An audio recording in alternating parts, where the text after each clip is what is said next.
નમસ્કાર ખેડૂત મિત્રો, સ્વાગત છે તમારું અમારી યુટ્યુબ ચેનલ ખેતીવાડી યોજનાની અંદર અને હું છું આપણો દોસ્ત રમેશ ચૌધરી। આજે આપણે મિત્રો વાત કરીએ તો તમારે લીંબુડી છે તે 2 વર્ષની કે 3 વર્ષની થઈ ગઈ છે, હજી સુધી જો મિત્રો તમારે લીંબુ ના આવતા હોય તો સૌથી પહેલાં તો આપણે જે મિત્રો લીંબુના છોડની આજુબાજુ જે મિત્રો પીલા હોય એ પીલા આવી રીતે મિત્રો તમારે કટિંગ કરી નાખવાના રહેશે।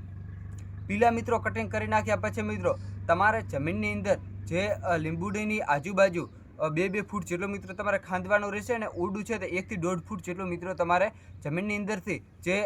ભાટો છે તેની આજુબાજુ મિત્રો નાની એવી ભાટો આવેલ છે, તેને મિત્રો આપણે મૂળિયા કહીએ છીએ। એ જાળિયા જો મિત્રો તમે દૂર કરો તો જે આપણે મિત્રો ખાતર આપીએ છીએ કે જે પાણી આપીએ છીએ એ જે મિત્રો ડાયરેક્ટ લીંબુને મળે, જેના લીધે લીંબુના છોડની અંદર છે તે લીંબુનો ઉતારો સારો મળે, લીંબુ સારા બેસે અને લીંબુની સાઇઝ પણ વધારે બેસે। જો મિત્રો તમે જાળિયા નથી કાઢતા તો જે આપણે મિત્રો પાણી આપીએ છીએ, ખાતર આપીએ છીએ તેનું શોષણ ડાયરેક્ટ જે મિત્રો જાળિયા કરે છે, પીલા હોય છે મિત્રો પીલા ડાયરેક્ટ શોષણ કરે છે, જેના લીધે લીંબુની અંદર આપણે ઉતારો નથી મળતો અને લીંબુના ફૂલ પણ વધારે બેસતા નથી। અને આવા દરરોજના વિડીયો જોવા માટે તમે અમારા યુટ્યુબ ચેનલ ખેતીવાડી યોજનાને સબસ્ક્રાઈબ કરો,